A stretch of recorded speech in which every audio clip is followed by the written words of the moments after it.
എല്ലാ പ്രേക്ഷകർക്കും സഞ്ചാരം പരിപാടിയിലേക്ക് സ്വാഗതം. ചരിത്രമുറങ്ങിക്കിടക്കുന്ന കണ്ണൂരിൻ്റെ മണ്ണിലൂടെയാണ് നമ്മുടെ ഈ യാത്ര. ഇവിടുത്തെ സവിശേഷത നഗരത്തിലെ റോഡുകൾ തന്നെയാണ്. ഇവിടെ ടാർ ചെയ്ത റോഡ് ഏറിയാൽ ഒരാഴ്ച വരെ അങ്ങനെ കിടക്കും. പിന്നീട് ഒരു പ്രത്യേക രീതിയിൽ റോഡിൽ കുഴി രൂപപ്പെടും. അത് കാണാൻ രസമാണ്. ആ കാഴ്ച ഇവിടുത്തുകാർക്ക് ഒരു ആവേശമാണ്. ഏറ്റവും രസകരമായ കുണ്ടുകളും കുഴികളും കാണണമെങ്കിൽ ടൗണിൽ നിന്ന് അല്പം മാറി സഞ്ചരിക്കണം. അതു കാണാനായി സിറ്റി എന്ന പ്രദേശത്തേക്കുള്ള ബസ്സിൽ ഞാനും എൻ്റെ ക്യാമറമാനും കയറി. കാഴ്ചകൾ ചിത്രീകരിക്കാനായി ഞങ്ങൾ ബസ്സിൻ്റെ പിൻസീറ്റിൽ തന്നെ ഇടം പിടിച്ചു. ഫുട്പാത്തുകൾ വഴിയോര കച്ചവടക്കാർ കൈയടക്കിയിട്ടുണ്ട്. യാത്രക്കാർ റോഡിലൂടെയാണ് നടക്കുന്നത്. എങ്ങും ഹോൺ മുഴക്കം. ബസ് യാത്ര പുറപ്പെട്ടു. അല്പം മുന്നോട്ട് പോയപ്പോൾ വല്ലാത്തൊരു കുലുക്കം അനുഭവപ്പെട്ടു. പുറത്തു നോക്കിയപ്പോൾ എല്ലാ വാഹനങ്ങളും കുലുങ്ങിക്കൊണ്ടുവരുന്നത് കാണാനായി. സാഹസിക യാത്രയ്ക്ക് ഇവിടുത്തുകാർക്ക് എവിടെയും പോകേണ്ട കാര്യമില്ലെന്ന് മനസ്സിലായി. അധികൃതരെ ഇടയ്ക്കിടെ യാത്രക്കാർ പുകഴ്ത്തുന്നുണ്ടായിരുന്നു. കേട്ട് ശീലമില്ലാത്തതുകൊണ്ട് ഞങ്ങൾ ചെവി പൊത്തി. തിരിച്ചു വരുമ്പോൾ എന്തായാലും ഒന്ന് ഇവിടെ നടന്നു കാണാൻ തന്നെ തീരുമാനിച്ചു. ബസ് കുറച്ചകലെ സഞ്ചരിച്ചു കഴിഞ്ഞു. ഇരുവശങ്ങളിലും പ്രകൃതിരമണീയമായ കാഴ്ച. ഇവിടെയുള്ള കുഴികൾക്കൊരു പേരുണ്ടത്രേ, നരകക്കുഴികൾ. ബസ്സിലുള്ളവർ ഒരു കളിയിലേർപ്പെട്ടിരിക്കുന്നത് അപ്പോഴാണ് ഞങ്ങളുടെ ശ്രദ്ധയിൽപ്പെട്ടത്. റോഡിലെ കുഴികൾ എണ്ണി കളിക്കുകയാണ് ഇവർ. ഇവിടുത്തുകാർക്ക് ഇതൊരു വിനോദമാണ്. കാടുകളും മലകളും ഒന്നുമില്ലാത്ത സ്ഥലമായതുകൊണ്ട് അധികൃതർ നഗരത്തിൽ തന്നെ ഇത്തരം സാഹസിക സംവിധാനങ്ങൾ ഒരുക്കിയതാണത്രേ. ബസ്സിനുള്ളിൽ പിടിവിട്ടാൽ യാത്രക്കാർ തെറിച്ചു പോകും. അതുകൊണ്ട് ഞാനും ക്യാമറമാനും ബസ്സിന്റെ കമ്പിയിൽ പിടിച്ചിരുന്നു. ഏതായാലും അധികം സാഹസം അനുഭവിക്കാനുള്ള ശേഷിയില്ലാത്തതുകൊണ്ട് ഞങ്ങൾ അടുത്ത സ്റ്റോപ്പിൽ തന്നെ ഇറങ്ങി.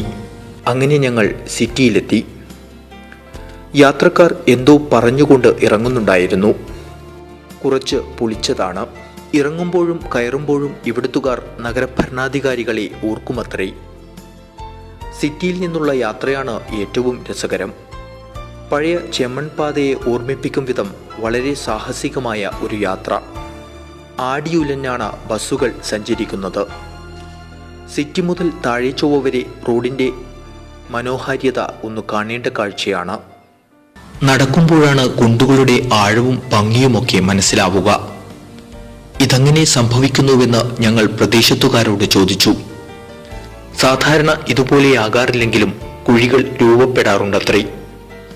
ഇത് കുടിവെള്ളം ലഭ്യമാക്കാനുള്ള MLAയുടെ നല്ല തീരുമാനത്തിന്റെ ഭാഗമായി പ്രത്യേകം പറഞ്ഞ് ചെയ്യിച്ചതാണത്രേ. കുഞ്ഞിക്കുഴി, നടുക്കുഴി, വട്ടക്കുഴി, താമരക്കുഴി, ജലക്കുഴി, മോഡേൺ കുഴി, മരണക്കുഴി എന്നിങ്ങനെയാണ് ഇവിടെയുള്ള കുഴികളുടെ പേരുകൾ. കുഞ്ഞിക്കുഴി പേരുപോലെ തന്നെ ചെറിയ കുഴിയായിരിക്കും. അപകടം സംഭവിക്കാത്ത ഒരു തരം പാവം കുഴി. ഇത് ഇവിടുത്തുകാർ എന്നും കാണുന്നതാണ്. സാധാരണ റോഡിന്റെ നടുക്ക് പ്രത്യക്ഷപ്പെടുന്ന ഒരു കുഴിയാണ് നടുക്കുഴി. ഇതിൽ വീഴാതെ നോക്കണം. വീണാൽ മറ്റൊന്നും സംഭവിച്ചില്ലെങ്കിലും നടുപൊടിയും. വട്ടത്തിൽ രൂപപ്പെടുന്ന കുഴിയാണ് വട്ടക്കുഴി. ഇതിന് നാടൻ കുഴിയെന്നും പേരുണ്ട്. തമിഴ് കൊത്തുകാരാണ് ഇത് രൂപപ്പെടുത്തുന്നത്. കൈക്കോട്ടും പിക്കാസുമാണ് ഈ കുഴിയെടുക്കാൻ ഉപയോഗിക്കുന്നത്. കുഴിക്കുന്നത് നേരത്തെ തന്നെ കാണുന്നതുകൊണ്ട് അപകട സാധ്യത കുറവാണ്. ചെടികളും തൈകളുമൊക്കെ നടുന്ന മനോഹരമായ മറ്റൊരു കുഴിയും പ്രദേശത്ത് കാണാനാവും. അതാണ് താമരക്കുഴി. വീട്ടിൽ ഇതൊന്നും നടാൻ സ്ഥലമില്ലെങ്കിൽ അധികൃതർ തന്നെ കുഴിച്ചു കൊടുക്കുന്നതാണത്രേ താമരക്കുഴി. അതുകൊണ്ട് തന്നെ റോഡിലെങ്ങും പച്ചപ്പ് കാണാനാവും. മഴ പെയ്താലും കുടിവെള്ള പൈപ്പ് തുറന്നു വിട്ടാലും രൂപപ്പെടുന്ന ഒരു കുഴിയാണ് ജലക്കുഴി. ഇത് രൂപപ്പെട്ടാൽ പിന്നെ കയ്യിൽ യാത്രക്കാർ ഒരു വടി കരുതും. കുഴിയുടെ ആഴം പരിശോധിക്കാനാണത്രേ ഇത്. എങ്കിൽ മാത്രമേ തുടർന്ന് യാത്ര ചെയ്യാനാവുകയുള്ളൂ. ആഴമുണ്ടെങ്കിൽ അല്പം മാറി വേണം സഞ്ചരിക്കാൻ. ഇല്ലെങ്കിൽ 8ന്റെ പണിയാണ് കിട്ടുക. മണ്ണുമാന്തി യന്ത്രം ഉപയോഗിച്ച് ചളിക്കുളമാകുന്ന കുഴിയാണ് മോഡേൺ കുഴി. നല്ല പൈസ ചിലവുള്ള കുഴിയാണിത്. മരണക്കുഴിയാണ് ഏറ്റവും അപകടം പിടിച്ച കുഴി. ഇതിൽ വീഴാതെ നോക്കണം. യാത്രക്കാർ വളരെ കഷ്ടപ്പെട്ടാണ് ഈ കുഴികൾ മറികടന്നു പോകാറുള്ളത്. കാണുമ്പോൾ ഭീകരത തോന്നുമെങ്കിലും ഇത്തരം കുഴികൾ പ്രദേശത്തുകാർക്ക് ഒരു നേരം പോക്കാണ്. 5 കിലോമീറ്റർ സഞ്ചരിക്കണമെങ്കിൽ ഏതാണ്ട് 1 മണിക്കൂറിനടുത്ത് യാത്ര ചെയ്യണം. അതാണ് ഞാൻ നേരത്തെ പറഞ്ഞത് നേരം പോക്കാണെന്ന്. കുഴിക്കാഴ്ച അല്പനേരം നോക്കി നിന്നതിന് ശേഷം ഞങ്ങൾ മറ്റൊരു പ്രദേശമായ കക്കാട് ഭാഗത്തേക്ക് പോയി. പേരിലൊരു കാടുണ്ടെങ്കിലും എവിടെയും കാട് കാണാനായില്ല. അതുപോലെ എവിടെയും റോഡും കാണാനായില്ല. ഒരു ബൈക്കുകാരന്റെ സാഹസികത ഞങ്ങൾ അവിടെ നല്ലവണ്ണം ആസ്വദിച്ചു. വെള്ളവസ്ത്രങ്ങൾ ധരിച്ച് ഇവിടെ ആരും നടന്ന് യാത്ര ചെയ്യാറില്ല. അധിക നേരം അവിടെ ആ റോഡിൽ സമയം ചെലവഴിക്കാനുള്ള ക്ഷമയില്ലാത്തതിനാൽ ഞങ്ങൾ തിരിച്ച് ഫോർട്ട് റോഡിലേക്ക് എത്തി. സമീപത്തുള്ള സ്റ്റേറ്റ് ബാങ്കിൽ നിന്നും ജനങ്ങൾ പണമിടപാട് നടത്തുന്നുണ്ടായിരുന്നു. എതിർവശത്ത് യാത്രക്കാർ ബസ് കാത്തു നിൽക്കുന്നുണ്ടായിരുന്നു. ഇതിനിടയിൽ ഒരു ട്രാഫിക് പോലീസുകാരൻ ഓടിച്ചാടി പണിയെടുക്കുന്നതും കാണാമായിരുന്നു. റോഡ് മുറിച്ചു കിടക്കണമെങ്കിൽ ആദ്യം ഒരു തയ്യാറെടുപ്പ് തന്നെ ഇവിടെ നടത്തണം. ബസ് ഉൾപ്പെടെയുള്ള വാഹനങ്ങൾ കുഴിയിലിറങ്ങി കയറുന്ന കാഴ്ച അതിമനോഹരമാണ്. മറ്റു വാഹനങ്ങളും റോഡിൽ നടത്തുന്ന അഭ്യാസങ്ങൾ കണ്ണിന് കുളിർമയേകും. പല ഭാഗങ്ങളിലും ശില്പങ്ങൾ കുത്തിയതുപോലെ കാണാനാവും. നീളത്തിലും വട്ടത്തിലും പല ആകൃതിയിലും അതുണ്ടാവും. കണ്ണൂരിന് മറ്റൊരു പ്രത്യേകതയുമുണ്ട്. എഞ്ചിനീയർമാർ റോഡിൽ ഗവേഷണം നടത്തുന്നത് ഇവിടെയാണ്. ആദ്യം ഒരു എഞ്ചിനീയർ വന്ന് കുഴിയെടുക്കാൻ സ്ഥലം മാർക്ക് ചെയ്തു കൊടുക്കും. കുഴിയെടുത്തുവെന്ന് കണ്ടാൽ മറ്റൊരു എഞ്ചിനീയർ കുഴിയെടുത്ത സ്ഥലം തെറ്റാണെന്ന് പറയും. അങ്ങനെ എഞ്ചിനീയർമാർ മാറി മാറി വന്ന് റോഡിൽ കുഴിയഭിഷേകം നടത്തും. ഇത് വളരെ പണ്ട് തുടർന്നു വരുന്ന ആചാരമാണത്രേ ഇവിടെ. ലോകത്ത് മറ്റെവിടെയും കാണാത്തതും കേൾക്കാത്തതുമായ സംഭവമാണ് ഇവിടെയുള്ളത്. ഒരുതരം വല്ലാതെ ഇളകിക്കിടക്കുന്ന കല്ലുകളാണ് കുഴികളിൽ കാണുന്നത്.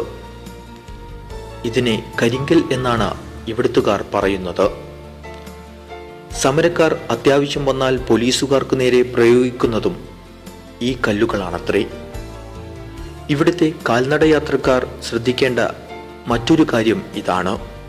നടന്നു പോകുമ്പോൾ ആദ്യം വാഹനം നോക്കണം, പിന്നെ കുഴി നോക്കണം, കുഴിയിൽ നിന്ന് തെറിച്ചു വരുന്ന കല്ലുകൾ നോക്കണം. ആദ്യം പറഞ്ഞ രണ്ടും നോക്കിയില്ലെങ്കിലും മൂന്നാമത്തെ കാര്യം നോക്കിയില്ലെങ്കിൽ കല്ല് കൃത്യമായി നിങ്ങളുടെ തലയിലോ മുഖത്തോ പതിച്ചെന്നു വരാം. പ്രകൃതിരമണീയമായ കുഴികൾ കണ്ടാൽ കണ്ണെടുക്കാൻ തോന്നില്ല. ഇവിടെ അടുത്തുതന്നെ ഒരു റിയാലിറ്റി ഷോ നടക്കാൻ പോകുന്നതായി ഞങ്ങൾ അറിഞ്ഞു. താഴേച്ചൊവ്വ മുതൽ കക്കാട് വരെ ഒരു റോഡ് യാത്ര. കുണ്ടുകൾ വെട്ടിച്ച് റോഡിലൂടെ ഒരു യാത്രയാണിത്. വിജയികൾ ഉണ്ടാവാതിരിക്കാൻ നഗരസഭ റോഡ് മുഴുവൻ കുണ്ടാക്കിയെന്ന പരാതിയും നാട്ടുകാരിലുണ്ടായിരുന്നു. തുടർന്ന് കോടതി ഇടപെട്ട് ചില കുഴികൾ അടക്കണമെന്ന നിർദ്ദേശം കൊടുത്തതായും അറിയാൻ കഴിഞ്ഞു. ഗിന്നസ് ബുക്കിൽ ഈ റോഡ് ഇടം പിടിക്കുമെന്നാണ് അറിയുന്നത്. ഈ റോഡിലൂടെ നിത്യേന വാഹനമോടിക്കുന്ന ബസ് ഓട്ടോ ഡ്രൈവർമാരെയും ആദരിക്കാൻ പോകുന്നുവെന്ന വാർത്തയും പ്രചരിക്കുന്നുണ്ടായിരുന്നു. ഇവിടുത്തെ ജനങ്ങളെ വിഷമിപ്പിക്കുന്ന ഒരു കാര്യം കൂടി ഞങ്ങൾക്ക് അറിയാൻ കഴിഞ്ഞു. തെരഞ്ഞെടുപ്പ് അടുക്കുന്നതുവരെ മാത്രമാണ് ഇവിടെ സാഹസിക യാത്രകൾ അധികൃതർ അനുവദിക്കാറുള്ളത്. വോട്ട് ചോദിക്കാൻ എത്തുന്നവർക്ക് ജനങ്ങളെ അങ്ങനെയൊന്നും കഷ്ടപ്പെടുത്തുന്നത് ഇവിടെ ഇഷ്ടമല്ലത്രേ. തെരഞ്ഞെടുപ്പ് സമയത്ത് അത് വേണ്ടെന്നാണ് ഇവിടുത്തെ രാഷ്ട്രീയ പാർട്ടികളുടെ നിലപാട്. പ്രായമായ വോട്ടർമാരുൾപ്പെടെയുള്ളവർക്ക് വോട്ട് ചെയ്യാനുള്ളതല്ലേ എന്നാണ് അവരുടെ ചോദ്യം. അങ്ങനെ കാടുകളും മലകളും താണ്ടാതെ ഭീകരമായതും മനോഹരമായതുമായ ഒരു യാത്ര സഞ്ചരിച്ചു കഴിഞ്ഞതിൻ്റെ സന്തോഷത്തിൽ ഞങ്ങൾ ഇവിടെ നിന്നും മടങ്ങി.